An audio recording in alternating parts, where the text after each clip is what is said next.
la última part de les 19enes jornades internacionals cerca en didàctica de les ciències socials, amb aquest tema que hem estat debatent aquests dies sobre el conflicte.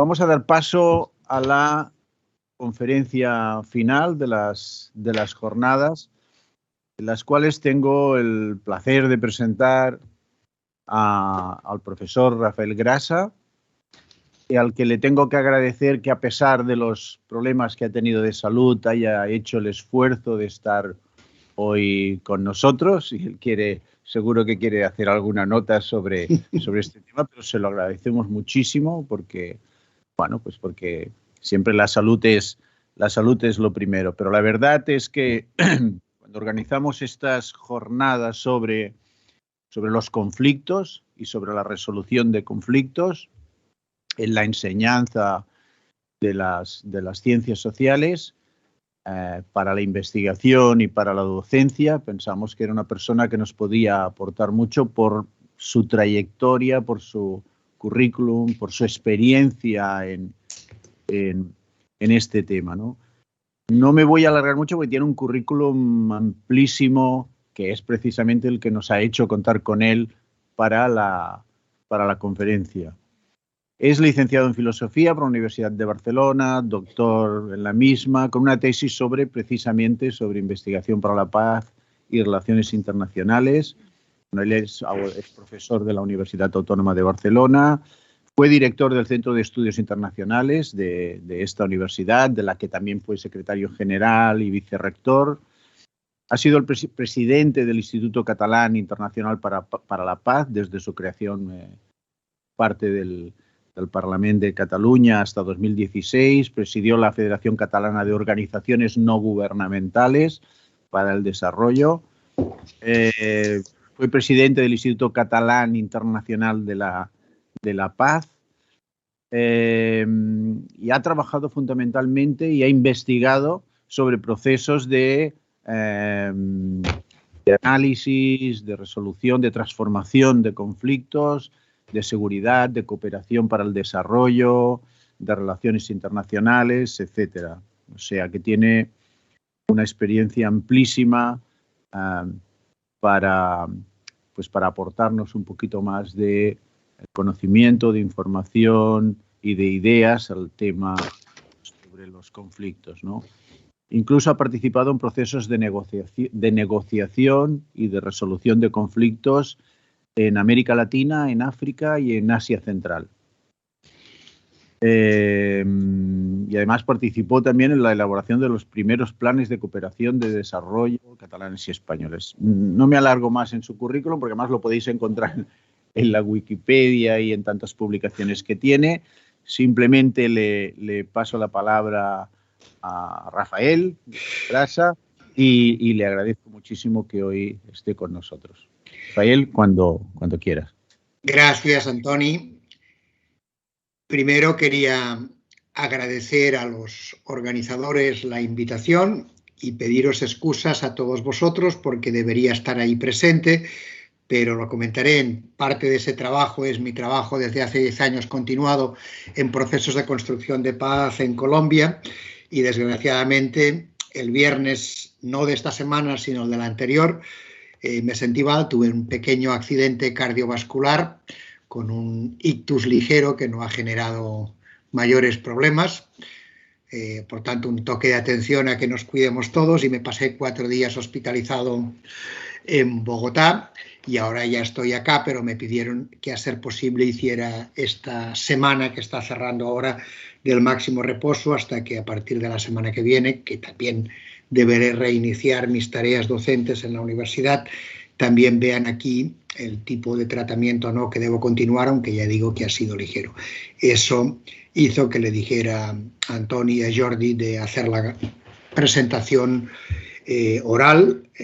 Yo mismo, desde la etapa de la pandemia, estoy harto de lo híbrido y de lo virtual, por tanto, yo mismo os pido perdón por eso.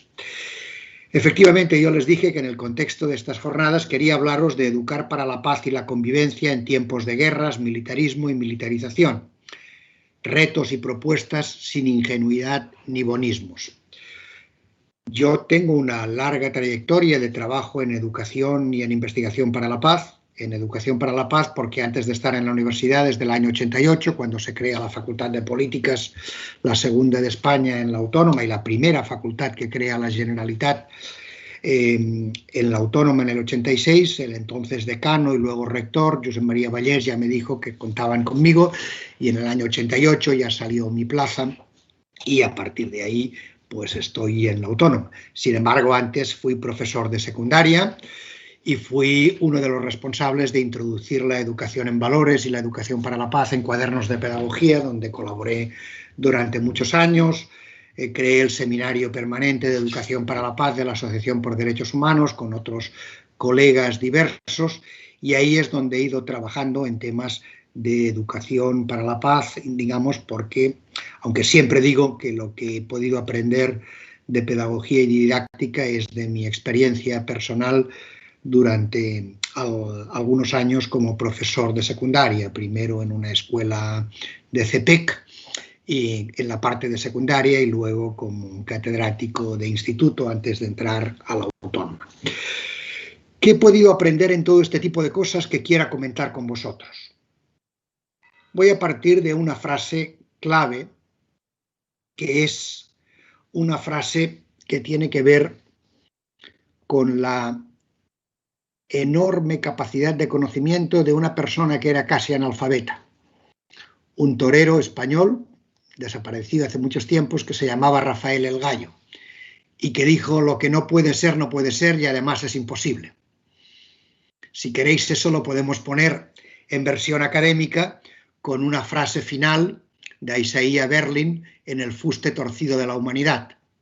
Solo podemos hacer aquello que está en nuestras manos hacer, pero eso hay que hacerlo, lo diré a la latinoamericana porque sé que aquí hay ahora personas de la americana, a como dé lugar, es decir, de todas las formas posibles. Educar para la paz es posible, pero hay que tener en cuenta algunas cuestiones previas. Por eso a mí me gusta empezar con una paradoja de Freire, la única vez que tuve ocasión de trabajar con él, hace ya 1000 años, en los años 80, en Italia. Un grupo de amigos, Daniele Novara y otros, nos reunieron a expertos en educación para la paz para trabajar durante 5 días con Freire. Y él, como sabéis, utilizaba paradojas como elementos generadores de debate dentro de su concepción de que nadie educa a nadie, sino que todos nos educamos en comunión. Y Freire empezó con esta paradoja que os transmito. La educación no es la palanca para transformar el mundo porque podría serlo. A partir de esa paradoja nos hizo trabajar 5 días a personas de diversos lugares de Europa, una docena, que compartimos ese maravilloso tiempo de trabajo con él para entender qué se podía hacer o no se podía hacer con educación. Por tanto, lo primero que quiero hacer es recordar esos límites y virtudes de la educación. La educación es parte del proceso de socialización que, como explicó ya hace décadas Durkheim, sociólogo francés, es un proceso que se inicia la socialización con el nacimiento y que acaba con nuestra muerte.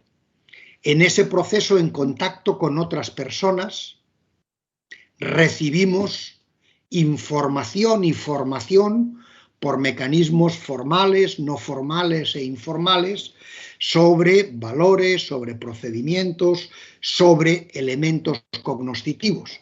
Eso efectivamente impide que tengamos que descubrir cada día el Mediterráneo, que se vaya acumulando el conocimiento que la sociedad humana y las diversas generaciones de seres humanos han ido generando y, por tanto, que se reproduzca. Como sabéis, y no hace falta ser marxista y creer en las teorías de la reproducción, aunque creo que funcionan razonablemente bien, para saber que el proceso de socialización del que forma parte la educación, tanto la formal como la informal como la no formal, tienen mucho que ver con los éxitos que tenemos individualmente y como seres humanos, pero también con la reproducción de cosas que no nos gustan. En particular, esa idea, esa percepción de que los conflictos deben resolverse de forma violenta. ¿Qué quiero deciros con eso? Efectivamente, la educación no es la palanca para transformar el mundo porque podría serla. Hay unos límites a lo que puede hacer la educación. Lo que permite el cambio social realmente no es la educación, es la acción. La acción humana, la acción colectiva, para ir mejorando cosas, para ir cambiando pues tantos elementos nocivos, desde una educación en el militarismo y en la idea de que todo debe resolverse vía violenta, a, por supuesto, el impacto terrible todavía en nuestra educación del patriarcado, de forma genérica.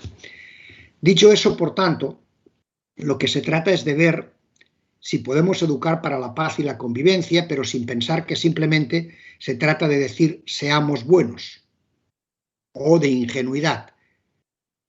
La educación, insisto, tanto la educación en valores como en particular las educaciones que tienen una concepción emancipadora, a la Freire, o las que la UNESCO llamó educaciones sobre problemas globales, es decir, sobre la paz, sobre medio ambiente, sobre derechos humanos, son educaciones claves en las que todos podemos trabajar, en la que muchos de vosotros trabajáis constantemente, tanto en primaria como en secundaria, como en el mundo universitario, las procedencias de los que me estáis escuchando, pero que al mismo tiempo tienen límites. El cambio social no se produce por la educación, se produce por la acción y por nuestra conducta. Ahora, la educación puede favorecer o no un tipo de actuación u otro y puede generar obstáculos. Por otro lado, la educación para la paz, la educación para la convivencia, tiene un factor fundamental de educación en valores. Y como sabéis, la educación en valores tiene algunos problemas importantes, serios, a establecer y que en la larga trayectoria de las jornadas sobre didáctica se han trabajado a lo largo de estas décadas. Uno fundamental es distinguir entre educar en valores y adoctrinar.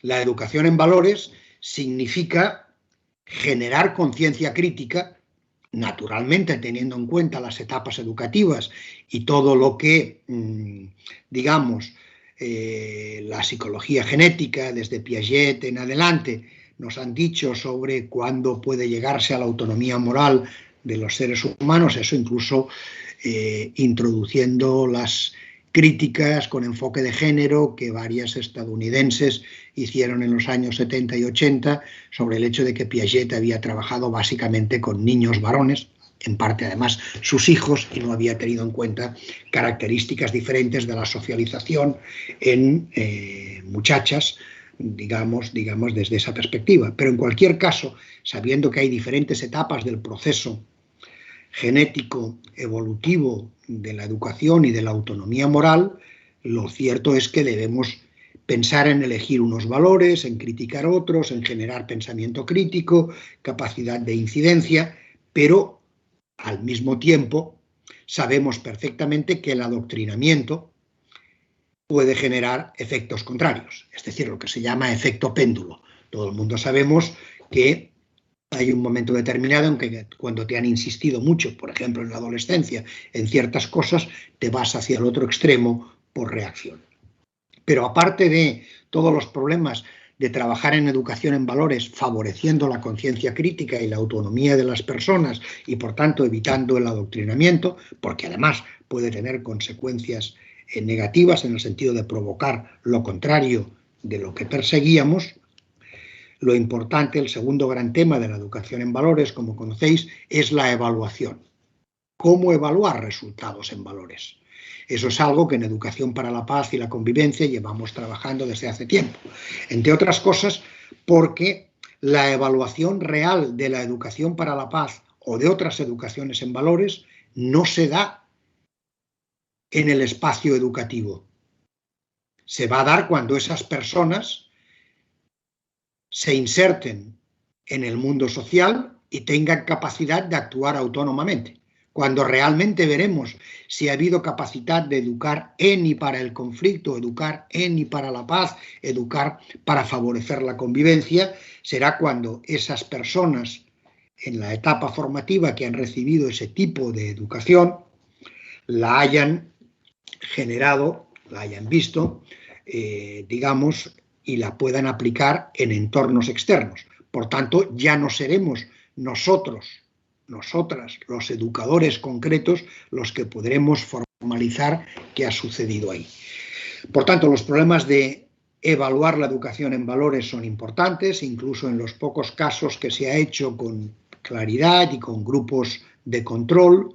Pues recuerdo un caso importante con el que tuve ocasión de trabajar en Estados Unidos hace mucho tiempo, en la Universidad de Colgate, o de conocer lo que habían hecho posteriormente, donde efectivamente los mejores resultados en educación para la convivencia y la paz se produjeron en el grupo de control.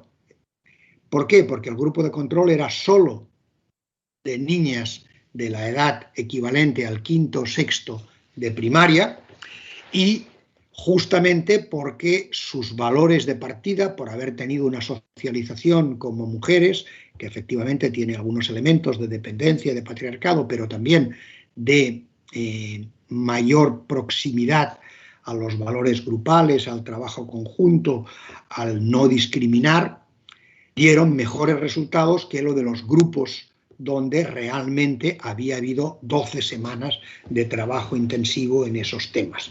Por tanto, ahí simplemente lo que había es que había un sesgo de un grupo de personas que, al ser simplemente chicas de esa edad de quinto o sexto de primaria y haber tenido, por tanto, una socialización diferente, presentaban resultados diferentes. No quiero entrar en ello, si queréis lo comentamos después, pero los temas de evaluación son importantes, y lo que es clave es que tenemos que ir un poco a ciegas, porque lo que no podemos evaluar es si han aprendido nuestras palabras o no.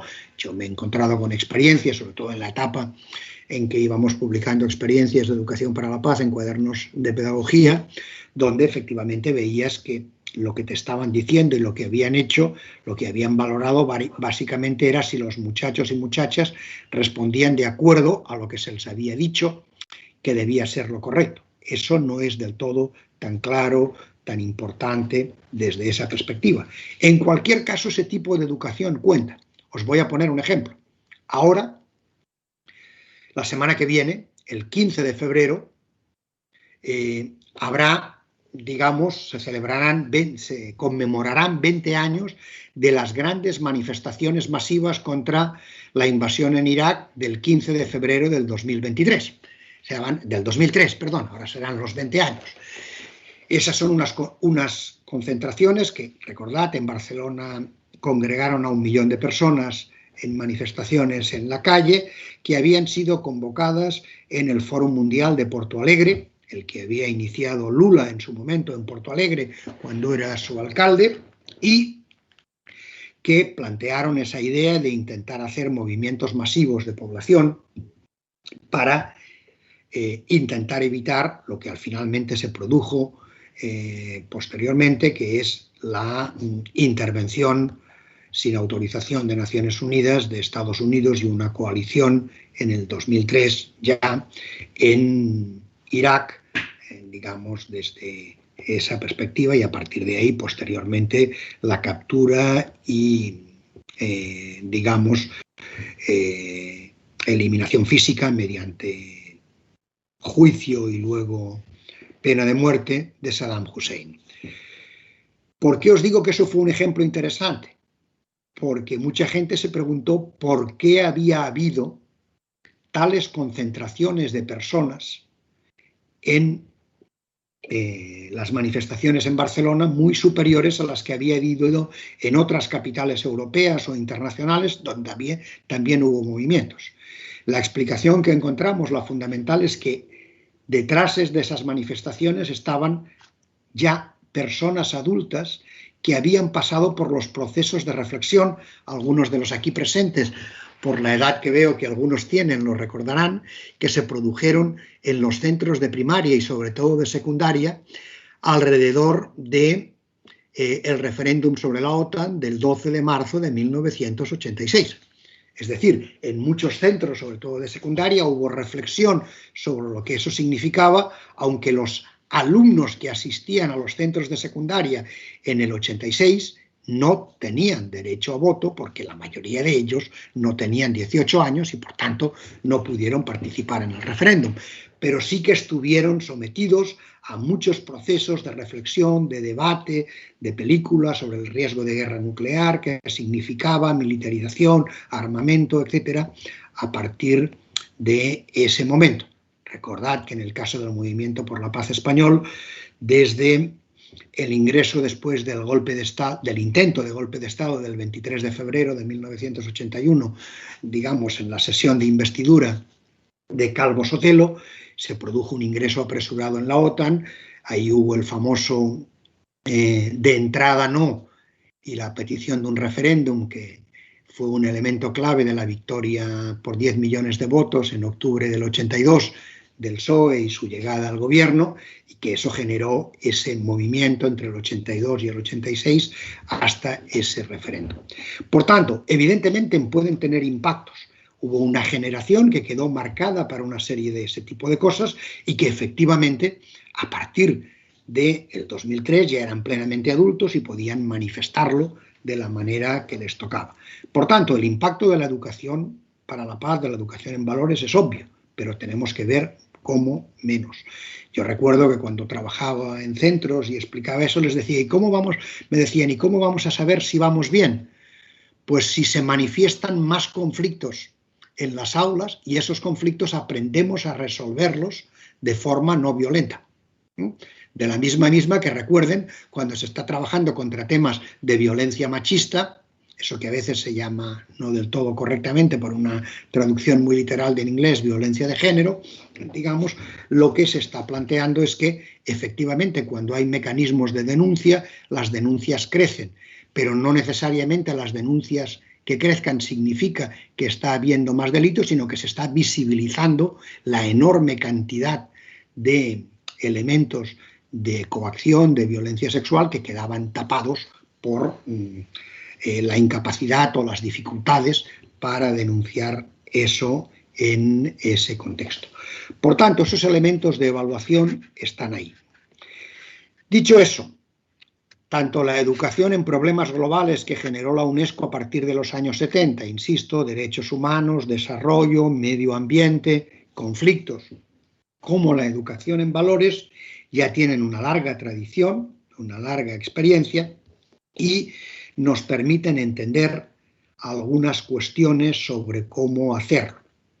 Ahí dejadme que me centre un momentito en las grandes experiencias de la educación para la paz.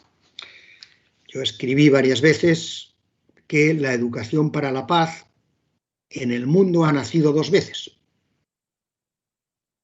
En el primer momento, entre la Primera y la Segunda Guerra Mundial, nació básicamente de los movimientos de renovación pedagógica, de la escuela libre, de todos los movimientos vinculados a la renovación de Freinet o los 30 puntos de Ferrier o otro tipo de cuestiones que están ahí y que llevaron a un momento fundacional especialmente importante que fue el Congreso en Praga en 1927, que tenía un título tan brutalmente potente, pero al mismo tiempo, si queréis, probablemente ingenuo, como A la paz por la escuela. Ese fue el leitmotiv, el lema del Congreso de 1927, que todos los movimientos de renovación pedagógica que se están haciendo a principios del siglo XX, donde hubo una participación catalana importante, digamos en algunos casos, aunque en algunos casos catalanes o mallorquines que trabajaban a través de Suiza en ese momento, se plantea esa idea, a la paz por la escuela. Ahí van a surgir en ese congreso algunas ideas muy importantes del primer nacimiento. Uno, algo clave para el tema de la educación en conflicto, que fue la aplicación de las ideas del pragmatismo moral de William James, importante en Estados Unidos, sobre buscar un equivalente moral a la guerra.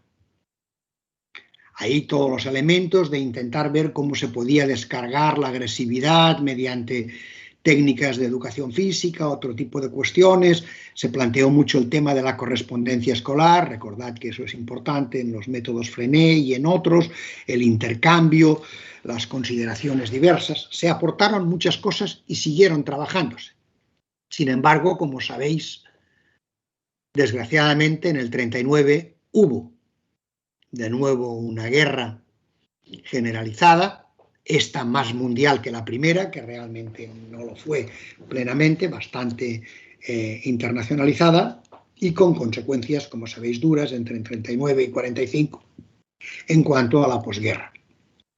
En este primer nacimiento, de la mano de los movimientos de renovación pedagógica, la idea es esa: hay que hacer cosas diferentes en valores, en elementos cognitivos, en procedimientos, porque hay que formar seres diferentes. Y eso está en el entorno de esa nueva escuela, digamos, clave entre el año 1900 y el año 1930 aproximadamente, y que ha marcado muchas experiencias al respecto.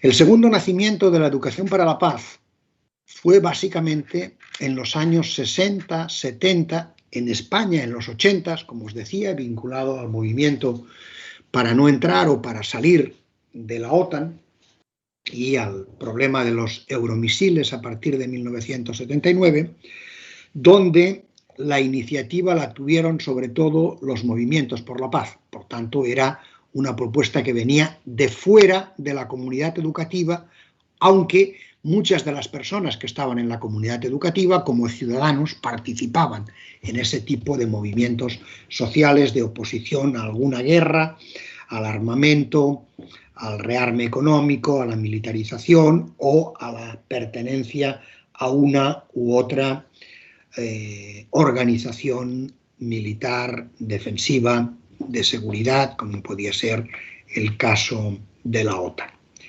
En ese contexto, la petición era nuevamente que la escuela se hiciera eco de esos temas. Teniendo en cuenta estos dos orígenes y lo que pasó del 27 en adelante y lo que pasa del 50-60 con el tema del riesgo de guerra nuclear, y ya os digo, sobre todo en los 80, ya en España, que es cuando, por ejemplo, en el 86, después del referéndum de la OTAN, vamos a crear el Seminario Permanente de Educación para la Paz de la Asociación por Derechos Humanos, que yo coordiné durante muchos años.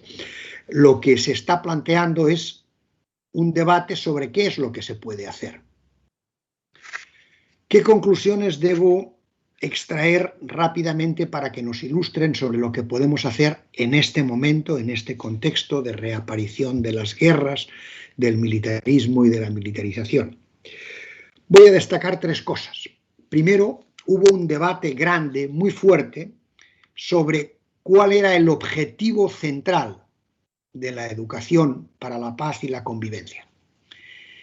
A eso a veces lo hemos referido, es sobre educar sobre la paz o para la paz. Es decir, dar simplemente información sobre cosas sería el sobre. Recordad, eso ya no hace falta ir demasiado lejos, porque eso probablemente ya está en la mayor parte de los currículums de ciencias sociales de la educación formal. Explicación sobre guerra, sobre conflictos, digamos, etcétera, desde esa perspectiva. De la misma manera que cada vez se está introduciendo más explicaciones sobre los procesos de colonización, sobre los procesos de, digamos, presencia exagerada y visiones no solo muy androcéntricas, patriarcado, sino también muy occidentalocéntricas sobre qué ha pasado en el mundo, cómo se produjeron las cosas. Pues, por ejemplo, eso que parece que vamos a ver, como no he visto el documental, esperaré como vosotros a verlo este martes, si se va a poder utilizar o no, pero esa es la idea, el documental que ha programado, que ha, digamos, gestionado TV3 sobre la presencia del colonialismo en Cataluña y, por tanto, lo que son los factores de negreros y de personas, indianos diversos, que se enriquecieron con el comercio de esclavos a partir del momento en 1820 en que ese comercio ya estaba internacionalmente, aunque con debilidad, prohibido, y que sin embargo se utilizó, etcétera, sobre esa perspectiva. Una cosa es introducir en el currículum cosas a explicar, el sobre, y otra, el hecho de que por hablar de determinadas cosas no necesariamente cambiamos actitudes o generamos actitud crítica. Por eso, en general, nos hemos inclinado, al menos yo me inclino, a lo que sería en la educación para el conflicto, para la paz, donde se trata de buscar enfoques no solo que pongan el énfasis en lo cognoscitivo, sino en lo procedimental y lo valorativo. Volveré sobre ello un poquito más tarde. Otro elemento fundamental del debate que ha habido tanto en el primer nacimiento como en el segundo nacimiento de la educación para la paz ha tenido que ver con lo que está relacionado con lo que os decía, ¿quién es el actor del cambio? El actor del cambio son las personas humanas, individualmente o en colectividad, acción colectiva, y por tanto se trata de fomentar autónomamente, críticamente y con responsabilidad, capacidad de rebeldía, digamos, respecto a eso. Un tercer debate muy importante, del que ya en parte habéis dicho, es sobre cómo tratar el tema del conflicto. Sobre eso no hace falta que os diga demasiadas cosas que seguramente no hayan salido ya en estos 2 días previos de jornadas. Me refiero a la idea de que el conflicto no es ni bueno ni malo, es. Conflicto no es sinónimo de violencia, sino en términos de análisis y resolución de conflictos es simplemente disputa o antagonismo entre partes, entre actores, que creen tener objetivos incompatibles sobre algo o alguien. Por tanto, desde esa perspectiva, como seres sociales que vivimos juntos, el conflicto, el roce, la disputa es inevitable. La va a haber siempre. Y no se puede prevenir. Lo que podemos prevenir es las conductas violentas en el conflicto, las respuestas violentas. Pero que vaya a haber disputas o antagonismos dentro del aula, en las sociedades, en las comunidades, en los grupos sociales, entre naciones, eso es imposible e inevitable. Por tanto, el trabajo vinculado a educación en conflicto tiene mucho que ver con ese tipo de cuestiones de aprender a manejar los conflictos. Ni siquiera resolverlos. Los conflictos se pueden resolver. El motivo de la incompatibilidad, sí, pero no para siempre. En el momento en que adoptamos una solución, aunque sea negociada, tiene fecha de caducidad, aunque no sabemos cuál es. Os pondré un ejemplo que suele explicarlo muy bien. Una de las cosas que solemos predicar como fórmula de resolución de conflictos en sociedades multiétnicas, que son las habituales, es compartir poder. Por ejemplo, eso se utilizó ya en los años 40 en el Líbano, donde, como sabéis, hay diferentes comunidades étnico-lingüístico-religiosas. El mecanismo que se utilizó en los años 40 como pacto nacional en Líbano era inteligente. No pongamos todos los huevos en la misma cesta, en la misma canasta. Para asegurar que habrá pacto, desde aquel momento, desde el año 46 y 48, en el Líbano se decide que el presidente del país deberá ser de determinado grupo, el jefe de las Fuerzas Armadas de otro grupo y el jefe del Parlamento, de la Asamblea Nacional, de otro grupo. Procesos selectivos, por tanto, pero dentro de ese elemento. Se supone que tener un presidente del legislativo y un responsable de las Fuerzas Armadas de las 3 principales comunidades del país generaba ese compartir poder, esa obligación de pactar. Y así funcionó desde hace algún tiempo. Pero a partir de los años 70 hay un elemento clave que no estaba previsto, que es la evolución demográfica diferente. La comunidad musulmana crece mucho más rápidamente que las otras.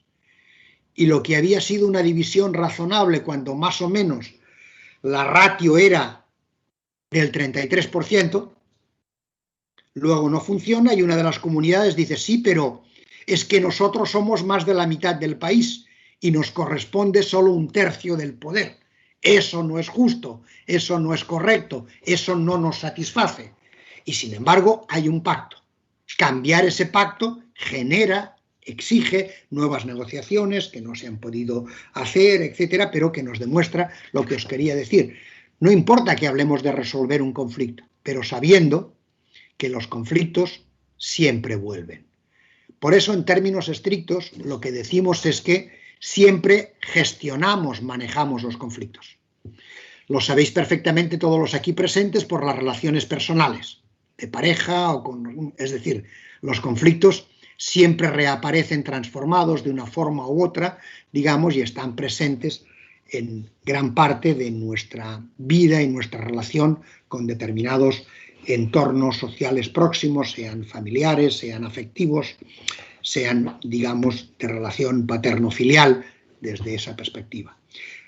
Por tanto, podemos resolver, pero lo único que podemos hacer realmente para aspirar a que la conflictividad sea baja es transformar las relaciones sociales.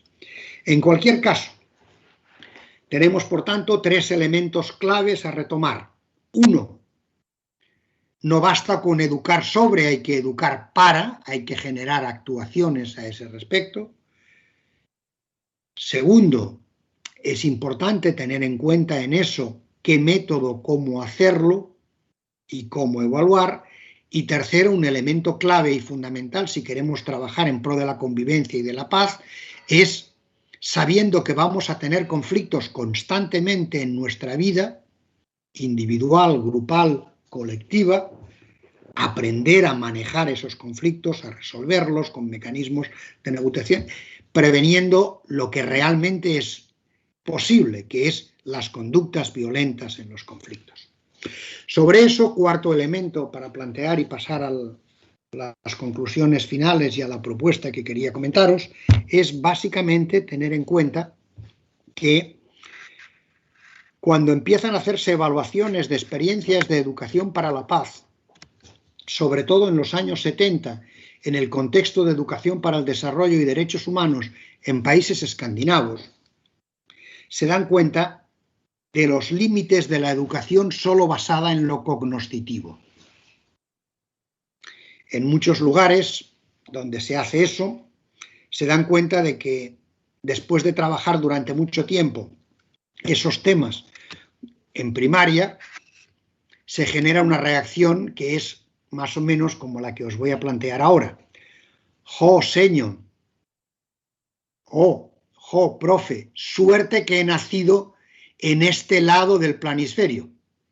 Suerte que, sabiendo cómo viven las cuestiones, las diferencias en los países del tercer mundo, suerte que no me ha tocado ahí. Estoy unos centímetros más abajo o más arriba del mapa y me ha tocado vivir en otras sociedades. Es decir, explicar muy bien los problemas de desigualdad, de inequidad, no necesariamente estaba generando empatía, ponerse en el lugar del otro con respecto a lo que sucedía en esos países.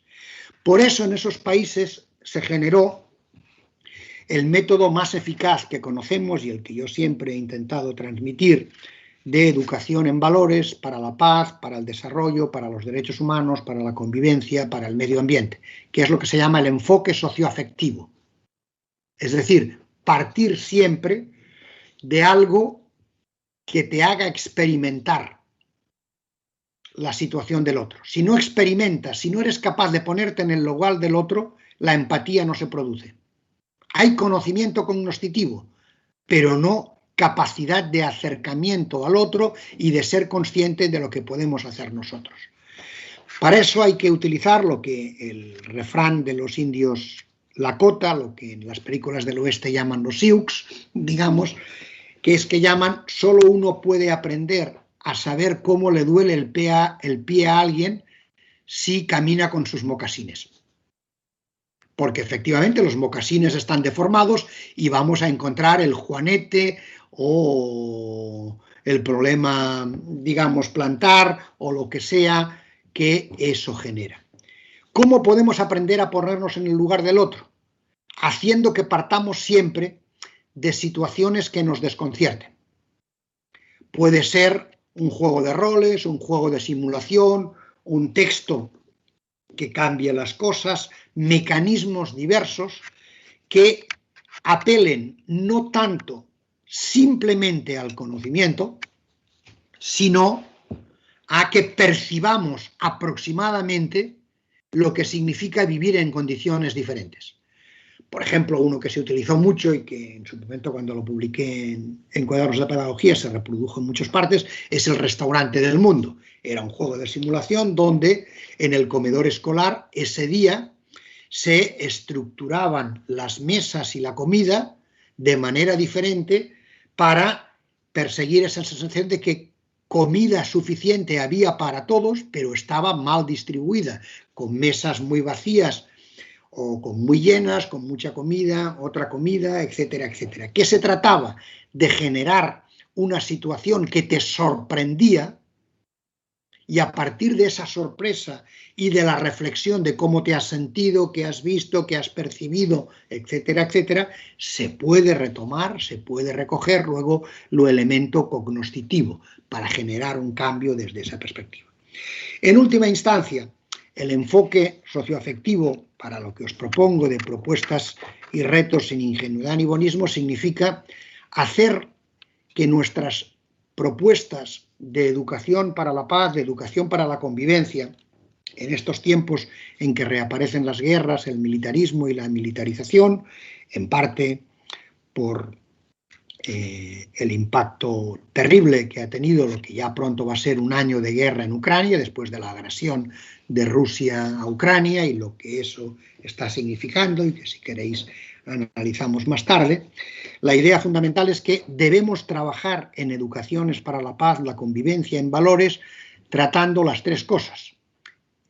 Recordad eso que en su momento se llamaba el diseño curricular base, es decir, con la propuesta de César Coll y de su grupo psicopedagógico, las ideas de lo cognoscitivo, que es clave, pero también lo valorativo y lo más importante, en lo que hemos puesto muy poco énfasis y donde yo creo que hay que poner más, lo procedimental.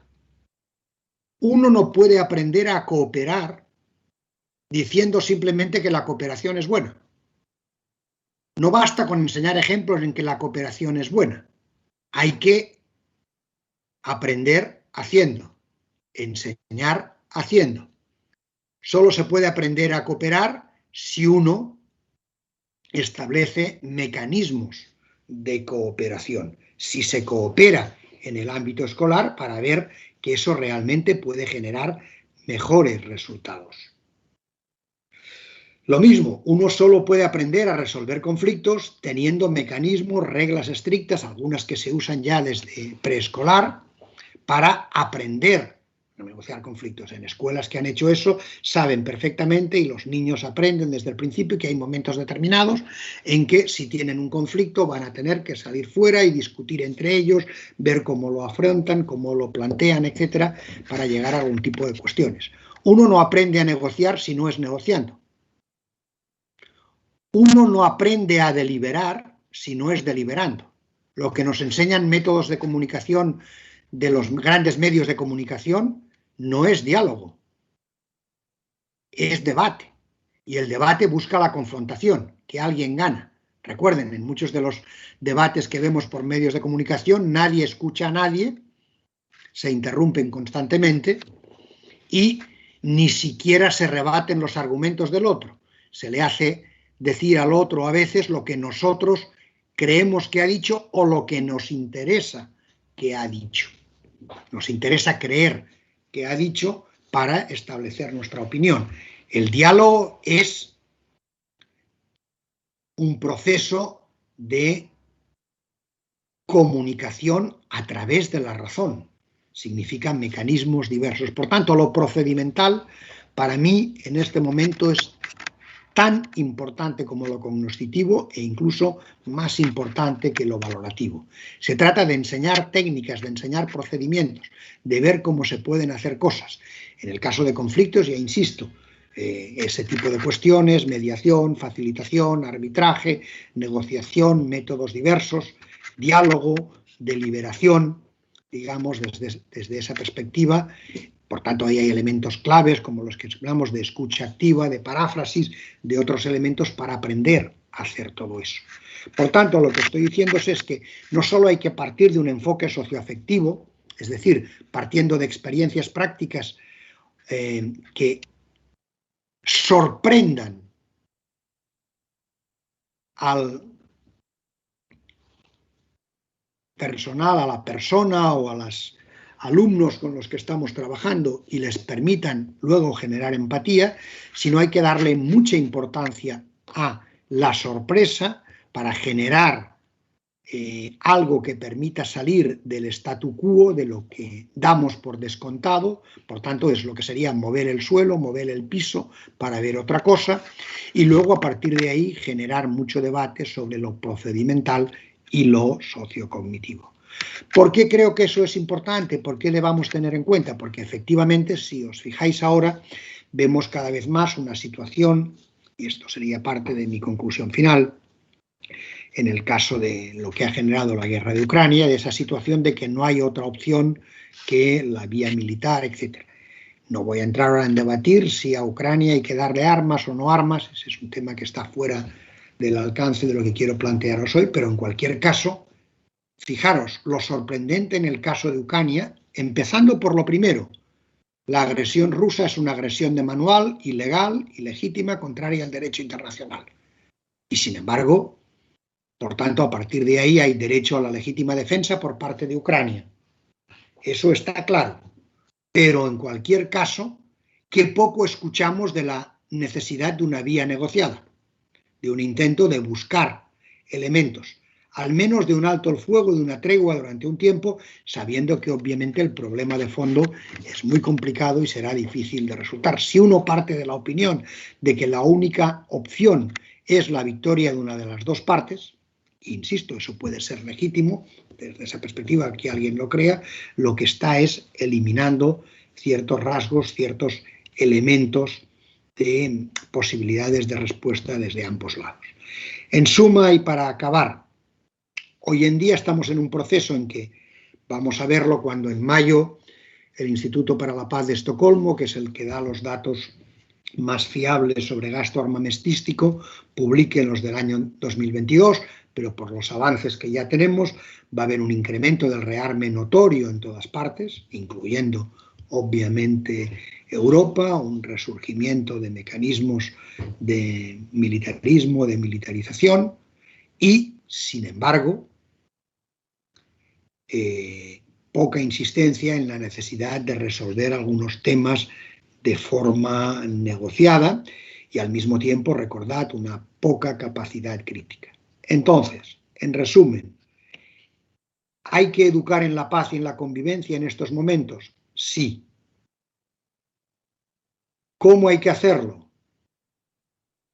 Con modestia, buscando resultados a medio y largo plazo, evidentemente trabajando en lo cognoscitivo, pero sobre todo trabajando en lo procedimental y en lo valorativo. Si nuestros alumnos y alumnas aprenden a negociar, a resolver, a analizar bien conflictos, a deliberar, a respetar turnos, etc., les estaremos dando unas herramientas que podrán utilizar en otros momentos, en otras perspectivas. Y sabiendo que vais a tener que ver cómo se evalúa eso, evaluarlo cognoscitivo es fácil, evaluarlo procedimental o evaluarlo valorativo, hay que tener en cuenta que en la mayor parte de los casos no se va a poder hacer en el curso escolar, en ese mismo entorno educativo del grupo clase, porque lo fundamental de lo que hayamos hecho será lo que quedará para después. Por tanto, volviendo a Freire, la educación para la paz o para la convivencia no es la palanca para transformar el mundo, pero podría serlo en la medida en que pensemos en fomentar esos alumnos más autónomos con procedimientos fundamentales. Para mí, lo procedimental en este momento es la clave, lo valorativo también, pero recordando que lo valorativo no debe ser doctrinal, sino siempre respetando la capacidad de autonomía, de reflexión crítica de las personas. Hasta ahí lo que quería comentaros. Espero que haya quedado razonablemente claro y quedo a vuestra disposición para preguntas, comentarios, insultos, implicaciones o lo que toque. Gracias.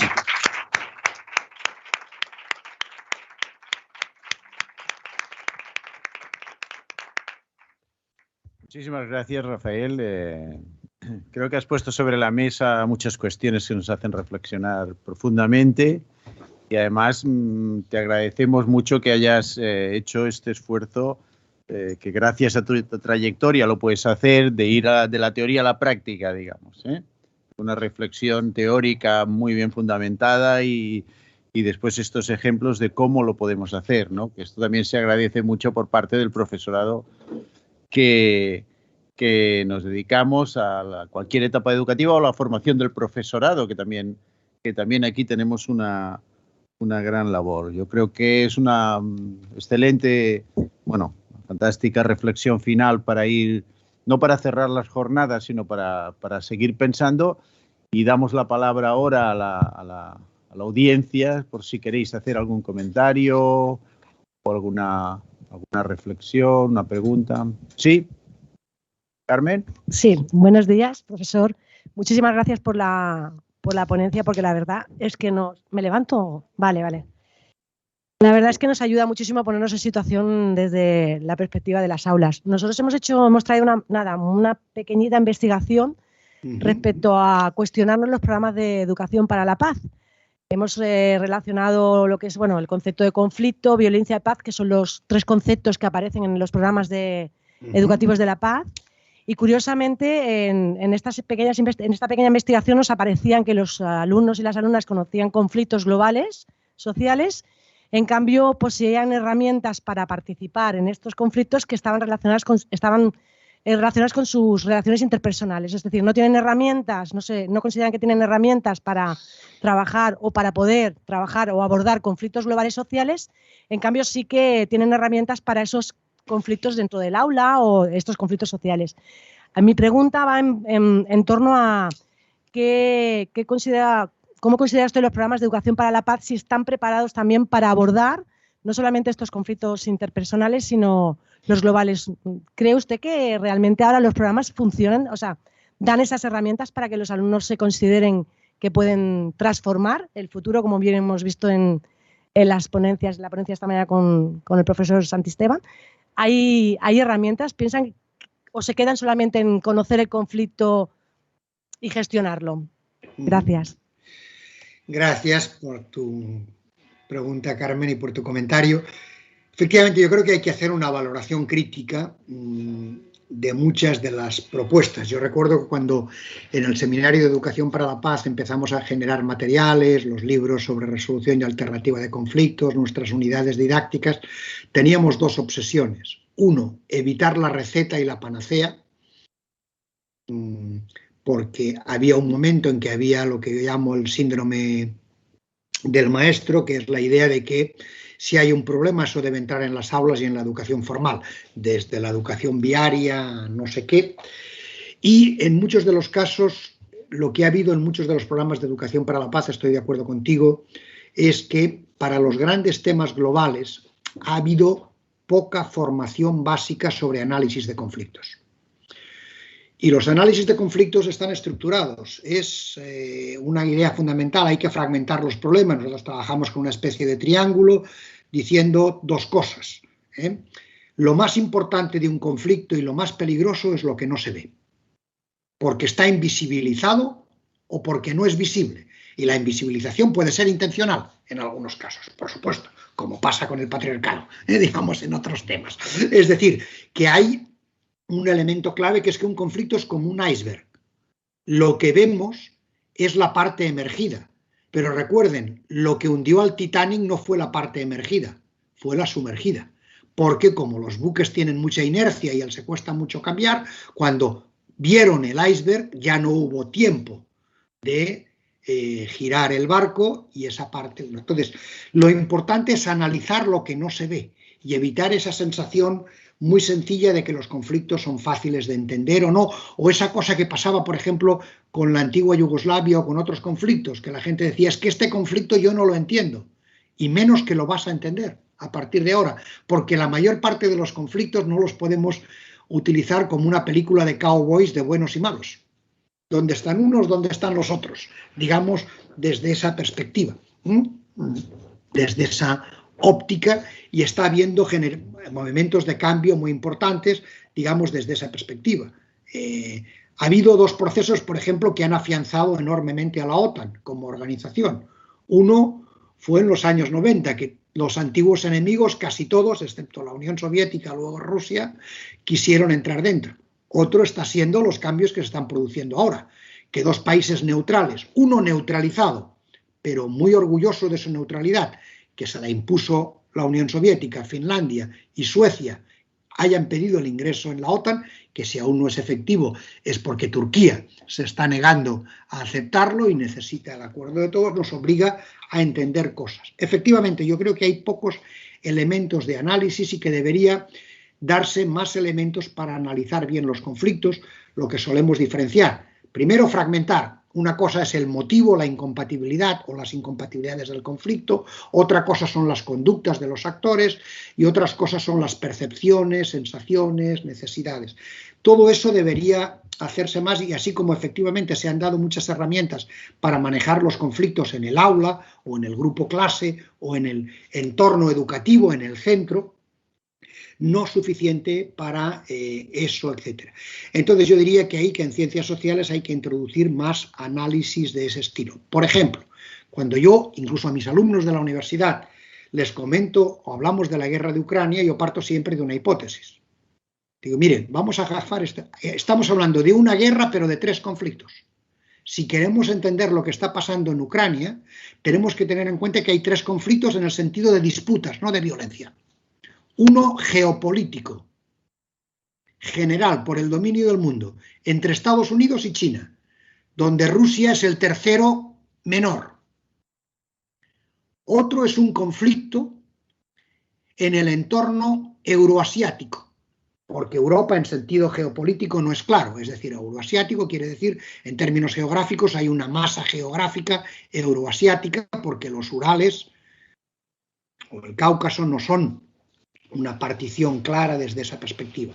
Y un tercer conflicto, para entender la posición de Polonia, de Hungría, de otros países, es el conflicto en el entorno postsoviético. Es decir, ¿qué ha pasado en el mundo de esas 15 repúblicas que formaban la Unión Soviética y que luego son estados independientes, y en el mundo del Tratado de Varsovia, de la Europa del Este, que había sido colonizada y dominada por la Unión Soviética? Entonces, si queremos entender la guerra de Ucrania, por qué está siendo tan larga, qué intereses hay, por qué la Unión Europea está metiendo la pata en muchos puntos, etcétera, sin tener en cuenta que su visión a largo plazo es diferente de la de Estados Unidos, porque Rusia estará siempre donde está y tarde o temprano habrá una situación, sea con la salida de Putin o no, con un resultado u otro en la guerra de Ucrania, Rusia estará ahí y habrá que tener relaciones con Rusia desde esa perspectiva. Otro tema que ayudaría a entender eso, una explicación más genérica, digamos, qué está en juego, qué materiales hay o no. Por ejemplo, cómo esto está afectando a la famosa idea de la transición energética para el 2030 en Europa. Miren, no hay transición energética sin litio, porque las baterías para el hidrógeno y el hidrógeno verde funcionan hoy por hoy con litio, digamos. Y el litio, el 50% de las reservas de litio están en 3 países latinoamericanos, Bolivia, Chile y Argentina, y otra parte importante en Rusia.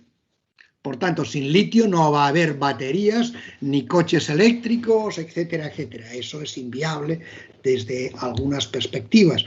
O otras cosas que están en juego, o ver por qué ha habido tantas hambrunas a causa de la guerra de Ucrania, porque efectivamente los 2 grandes graneros productores de cereal son Ucrania y Rusia. Y otra cosa importante que ha generado debate, etcétera, tal como funciona la agricultura intensiva, los fertilizantes son constantes. Y el mayor productor de fertilizantes del mundo y exportador es Rusia. Y tanto por sus sanciones comerciales, por otras, no se produce. Pero estoy de acuerdo contigo. Hacen falta mecanismos más multicausales, sencillos de utilizar, pero no reduccionistas, para entender la complejidad de los conflictos y ponerlos siempre en ese rompecabezas. Ya te digo, por ejemplo, eso.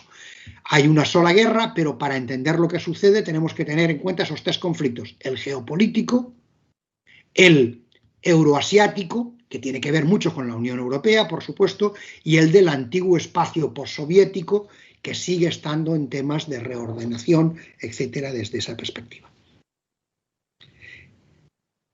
¿Alguna pregunta, algún comentario más?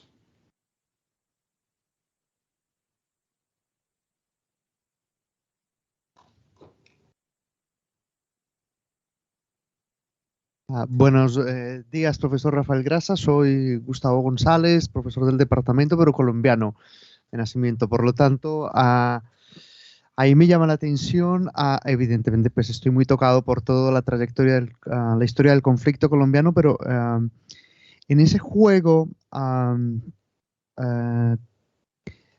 de los conflictos actuales y cómo, qué deberíamos enseñarlo, cómo podríamos enseñarlo y desarrollar, y cómo llevarlo, los últimos movimientos y cambios sociales que han existido en Sudamérica.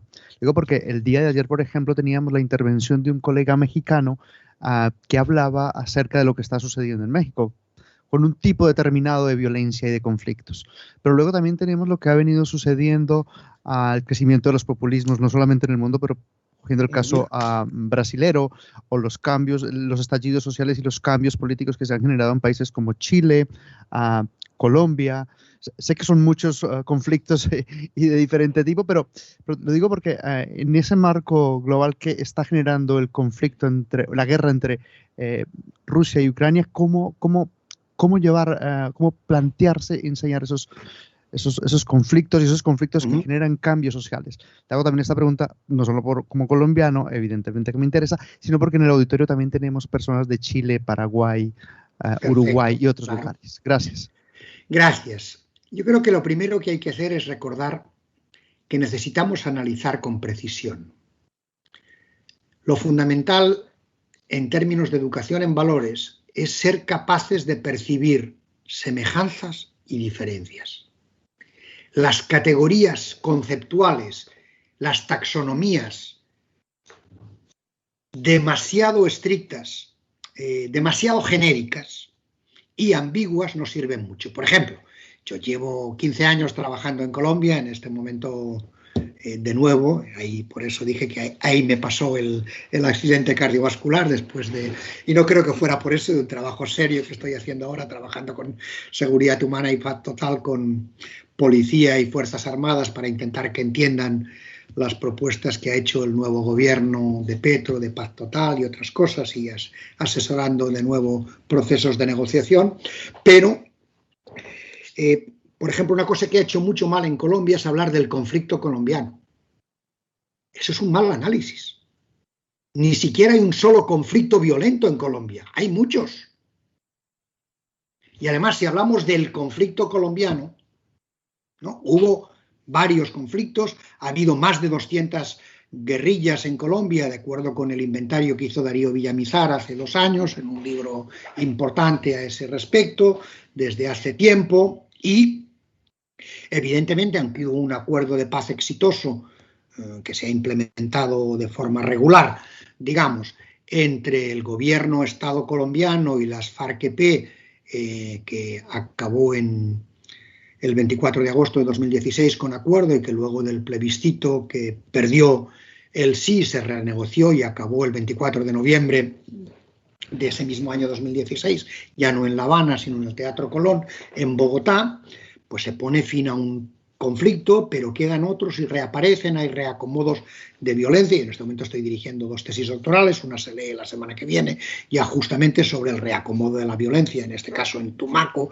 y en el sur de Tolima, digamos, y tenemos que ver que son conflictos diferentes. Si no, ¿qué nos pasa? Lo que pasó en El Salvador, acuerdos de paz del Salvador de 1992, y la sensación de que mucha gente dice, ¿y para qué sirvió eso?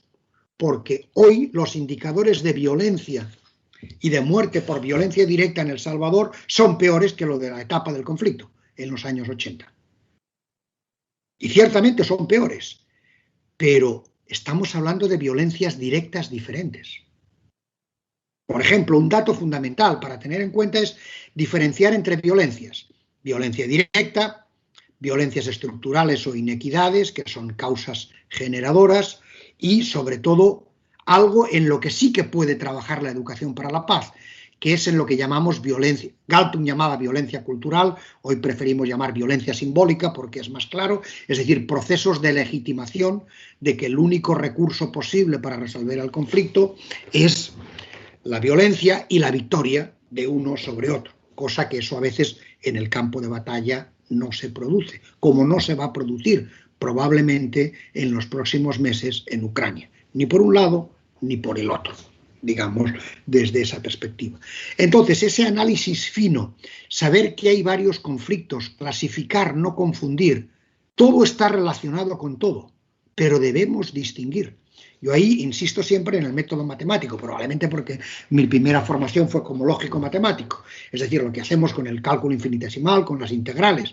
Primero descomponemos y luego volvemos a armar la totalidad, pero tenemos que ver las partes. Yo creo que eso es importante. Por ejemplo, lo mismo, tú lo has utilizado, populismos hay, claro que sí, pero tenemos que ver cómo definimos bien populismo. Por ejemplo, ahora, tú lo has dicho, depende de cómo analicemos el ciclo electoral de las últimas presidenciales en América Latina.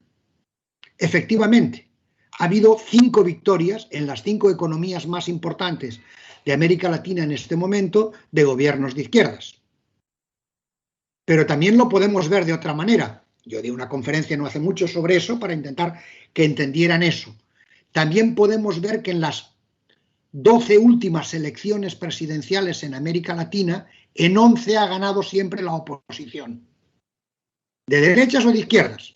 Por tanto, que hay un fenómeno de hartazgo, de decir que no ganen más estos porque no me los creo. Eso tiene que ver con desconfianza, etc. Además, hay que ser fino. La propuesta de izquierdas de Boric es muy diferente de la propuesta de izquierdas de Fernández en Argentina o de la propuesta de izquierdas de Petro en Colombia.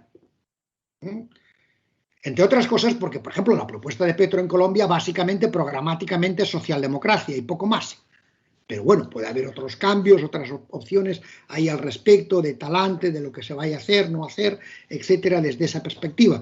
Pero recordemos, Boric viene de la izquierda, pero viene de los grandes movimientos sociales que se generaron en toda América del Sur de oposición en el 19, muy importantes en Bolivia, en Chile, en la propia Colombia, como usted recordará, por ser colombiano, etcétera, y que corta la pandemia en marzo del 2020, pero que reaparecen más tarde. Boric es hijo de esas movilizaciones, con lo bueno y lo malo. Lo bueno es que le significa generar un movimiento diferente, etcétera. Lo malo es que llega al gobierno con una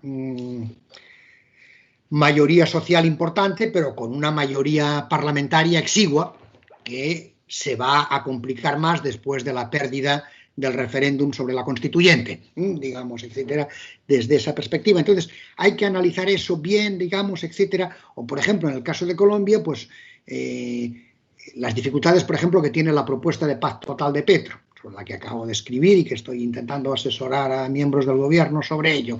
Pues, a ver, no es lo mismo una propuesta, es decir, en cualquier país con mucha violencia directa, hay que bajar la violencia directa. Pero no es lo mismo lo que tú puedes pactar con el derecho internacional y el derecho nacional en la mano, con grupos insurgentes como el ELN, donde además tienes mecanismos constitucionales para utilizar y mecanismos de derecho internacional, o con disidentes de las FARC, como el grupo de Iván Mordisco, que nunca entraron en el proceso de paz, o con el grupo de Iván Márquez, que pactó y luego salió. Porque si tú sigues el acuerdo de paz al pie de la letra, el acuerdo de paz dice que no puede haber negociación y que tienen que someterse a la justicia ordinaria los grupos que hayan firmado un acuerdo de paz, el del 2016, y luego salgan, como pasó con Iván Márquez y la segunda Marquetalia, que es el nombre que pusieron a su grupo. Entonces, todo eso es lo que debemos ver, analizar con detalle. Populismo nos ayuda, pero si precisamos ¿qué? ¿Qué entendemos? Porque hay populismos de izquierdas, de derechas muy diferentes. Y además, poco tiene que ver el populismo inicial de Perón y de Eva Perón, digamos, etcétera, con los populismos diferentes que estamos encontrando. En general, la definición clásica que utilizamos en ciencia política de populismo no ayuda mucho a la gente. Se considera que es populista aquel político que promete soluciones sencillas a un problema complejo. Entonces, efectivamente, ahí podemos ver populismos desde las posiciones de Johnson en el Reino Unido a las posiciones de Trump en Estados Unidos en su momento, o a las posiciones de otros que dicen esto lo resuelvo yo en 3 meses. Normalmente eso no es factible, etcétera, desde esa perspectiva. Por tanto, tienes razón, pero yo creo que nuevamente tenemos que ver que los procesos de cambio son largos, son difíciles, y hay que darle a la gente elementos analíticos para deshojar. Un poco la idea es, muchos de los conflictos son cebollas, y para llegar al núcleo de la cebolla hay que ir quitando muchas capas. Por tanto, herramientas sencillas, fáciles de aplicar, pero no simplonas, no reduccionistas. Los elementos son complicados y sobre todo eso, no confundir, como te decía en el caso de Colombia, seguir hablando del conflicto colombiano sin distinguir que hay varios es diferente, no es lo mismo. Los procesos que habrá que hacer y se han hecho siempre de negociación con grupos delincuenciales, pero los grupos delincuenciales por derecho internacional y por derecho nacional colombiano pueden tener incentivos para desarmarse, pero tienen que someterse o acogerse a la justicia ordinaria y lo único que le puedes ofrecer son incentivos de reducción de pena. Pero amnistías, indultos generalizados, ni la Constitución colombiana ni el derecho internacional lo permiten. Por tanto, eso es un poco lo importante, que ya incluso en nuestro discurso digamos, ojo, analicemos, veamos siempre semejanzas y diferencias. Siempre hay semejanzas, pero también hay diferencias. Ningún conflicto es igual que otro, pero todos los conflictos tienen algunos elementos en común, etc. Por tanto, yo insisto mucho en las herramientas del análisis, de la búsqueda de información, del contraste de la información, y te daría 3 ideas finales. Una, ningún conflicto es analizable en términos de totalmente buenos y totalmente malos. Segundo, ningún conflicto tiene una sola incompatibilidad o causa. Todos son multicausales. Y hay causas que aceleran o que hacen que otras causas existentes sean más importantes. Eso sí, en cada fase de un conflicto hay una causa que predomina. Tenemos que ver eso. Y tercero, capacidad evolutiva. Las causas de los conflictos evolucionan. El conflicto colombiano, como tantos otros conflictos en América Latina en procesos de descolonización, tiene que ver con 2 cosas: tierra y sistema político excluyente. Son las 2 causas fundamentales.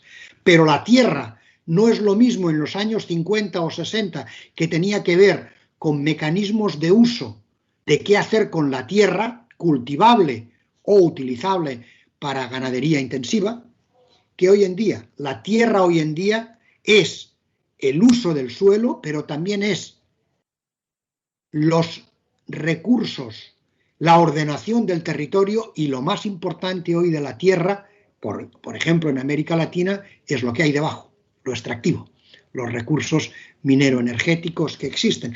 Por tanto, tenemos que analizar el conflicto colombiano otro sabiendo que el concepto de tierra es diferente.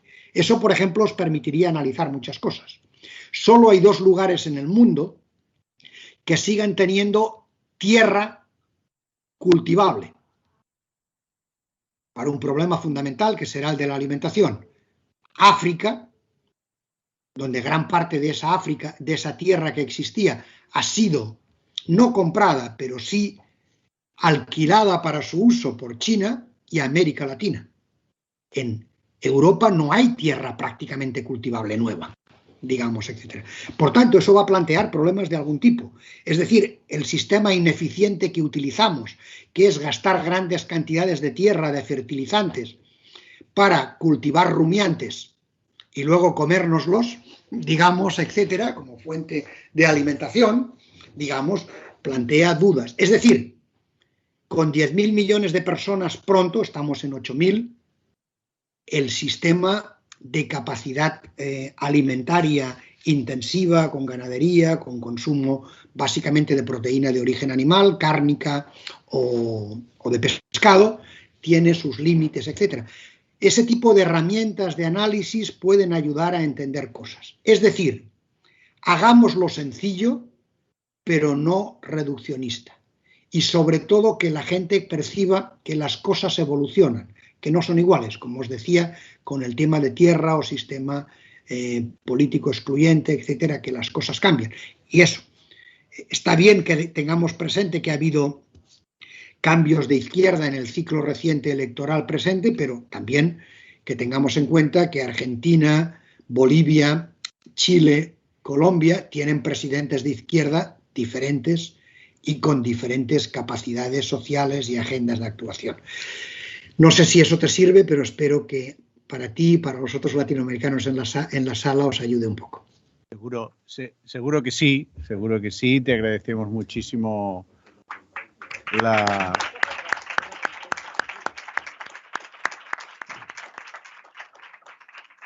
Y bueno, vamos a dejarlo aquí por cuestiones de horario y sobre todo porque no queremos tampoco abusar de tu tiempo. Te agradecemos muchísimo que además nos hayas traspasado todas estas ideas para reflexionar con ese entusiasmo que denota las ganas que pones en tu labor, que todos hemos visto, pues que es importantísima y que te agradecemos que nos la hayas transmitido todas estas experiencias. Seguiremos viendo cómo todo esto lo podemos trasladar a nuestras aulas y a nuestro trabajo de investigadores y docentes. Muchísimas gracias, Rafael. Gracias a vosotros.